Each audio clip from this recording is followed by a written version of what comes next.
hockey game is the best game you can name. And the best game you can name is the good old hockey game.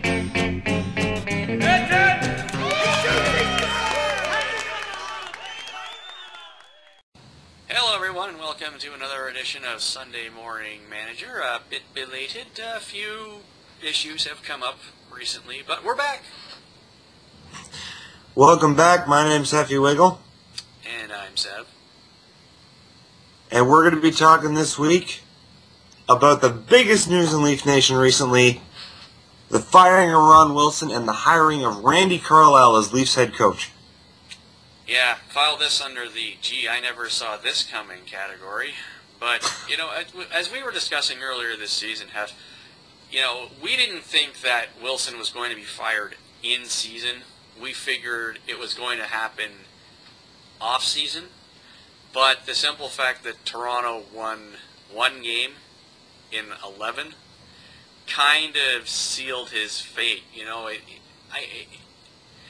it's kind of odd too, because you know what? If that losing streak had happened in January, I think the coaching change probably would have happened then as well. You know, the fact that it happened in February was merely coincidental. You know, if they'd had a terrible January, I think Wilson probably would have been fired then too. But, you know, here we are, less than 20 games, we got a new coach. Where do we go from here? Well, I mean, the biggest criticism to come out of that I've heard is, why didn't this happen sooner? And, you know, yes, there's an argument to be made that Wilson should have been fired with leaving us time to go for a playoff push, but if you're in the middle of a 5-game losing streak, is that really time to fire the coach? Really? But, you know, if something had to be done, Leafs weren't doing anything at all. So whether or not you think it's Wilson's fault, the player's fault, or not enough talent on his team, something needed to happen. No, exactly. And, you know, as far as Wilson does go, I mean, you do have to give the man some credit, okay? He has managed to make a Leafs team that was very short on talent, or at least perceived to be very short on talent, into one of the better offensive teams in the NHL over the last few years. This is the guy who took Mikhail Grabovski, who was a scrap heap, don't let the door hit you in the ass on the way out dumping by the Montreal Canadiens, into an everyday top 6 forward. You know, 3 years ago, Nikolai Kulemin, despite the fact he's having a bad year now, was, you know, just another kid from Russia who's getting a break because he was a high draft pick, into a very good NHL player. Carl Gunnarsson went from a who is this guy in training camp last year to playing on the top line with Dion Phaneuf. You know, the man has genuinely created some actual NHL talent where a lot of people thought there wasn't any. Negative side, Toronto has been one of the worst defensive teams in the National Hockey League. I know everybody says it. They haven't had a goaltender since Eddie Belfour, and that is true, but it doesn't change the fact that their penalty kill has been awful from day one, and the fact that defensively it's always been the same mistakes over and over and over again. And sooner or later, you have to realize you cannot keep putting that on the players. It's the coach, and it's the system that he has in place. Well, yes, definitely. I mean, that was one of Ron Wilson's biggest things, was when he got here, he was going to change defense. He was going to make it better. The Leafs were going to stop turning over the puck, and here we are, 3 seasons later, and nothing's changed. So, yes, he did a lot for the offense. Yes, he developed a few good players on the Leafs and something to build on, but ultimately, you cannot play that way defensively, and that's what Carlyle says he's going to change. Yeah, now, 2 games in, who's to really say? You know, I don't. You know, Carlisle's changes, how he's going to run things, we're not going to see it this year. You know, this is something that we're going to see next year.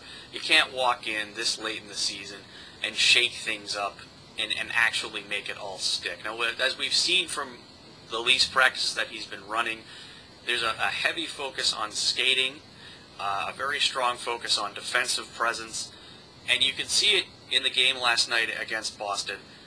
They're still not sure what they're doing. There was that great play where, they broke up Boston's forecheck. They got the puck.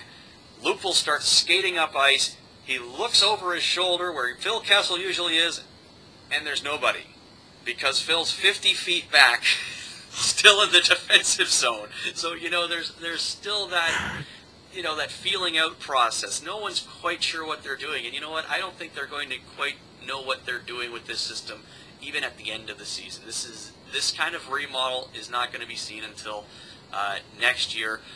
Now, Sev, moving on to the other big news that happened this week. Mikhail Grabovski just signed a $27 million contract over the next 5 seasons. What do you think?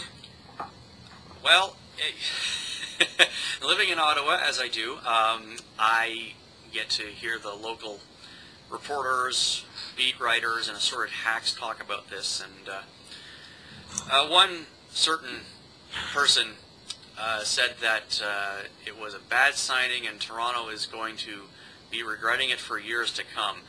Of course, this is the same guy that couldn't stop messing his pants when they signed Mike Fisher to a similar deal up here in Sens land, but I won't go into that. You know what? You're going to overpay for top 6 players in the NHL. Why? Because everybody wants them. Is Mikhail Grabovski an 80-point #1 center in the NHL? No. Those guys make even more money, though. But getting a top 6 forward, getting a #2 center in this league is so hard to do. People were saying, well, they should have just let him walk. Yeah, and I guarantee you another team would have paid him the exact same amount of money that Toronto was offering him, okay? And then what? Then you would have saved $5.5 million and you wouldn't have a center for your second unit. Then what? Okay, so you trade him for draft picks. Let's make the argument that they trade Mikhail Grabovski for a first-round pick. Is that first-round pick going to be in the top 20? In the top 15? No. If you're going to trade Grabovski, it's going to be to a team who has a later first-round pick. Is that really worth it? Yeah, when they were talking about trading Grabovski at the deadline, I was thinking, you are out of your tree if you think you're going to get fair return for Grabovski, especially if it's only a first-round draft pick. I mean, look at who the Leafs have as first-round draft picks in the past few years. Nazem Kadri, who is our highest draft pick since Luke Shen, number 7 overall, still hasn't cracked the Leafs roster. I mean, and considering that the draft picks are going to be lower than that, since trading Grabovski to a non-playoff team doesn't make sense, you're not going to get someone back who's of equal or greater value than Grabovski. Now, that being said, this contract, to me, is a little on the expensive side because, yes, you're going to overpay for top 6 players, but right now Grabovski is the highest paid forward on the Leafs, more so than even Phil Kessel by a couple $100,000. What kind of message does that send? Does that mean Grabowski's the most valuable player on the team to Leafs management? I'm not so sure about this contract. I think we could have got away with a little bit less, but you know what? I guess locking up Grabovski for the next few years can't be a bad thing.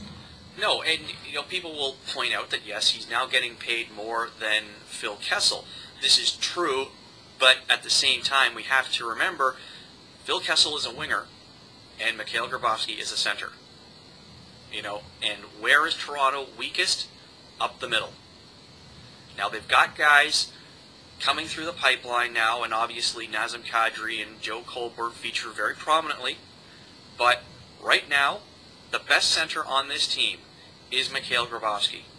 And let's face it, he's the only center they have who can literally do everything. He can score. He can make plays. He can win face-offs. He can run a power play. And he can kill penalties. There's no other center on this team that can do that. And until there is, well, then Grabowski's going to get paid like he is a top center on any other NHL team. That's just the reality. That's how it works. Okay. So, on that note, that wraps up another episode of Sunday Morning Manager, brought to you midweek by our incredibly exciting, confusing, and globe-trotting lifestyles. I wish that was true. Anyways, until next time, I'm Sev. I'm Hefty Wiggle. We'll see you next week.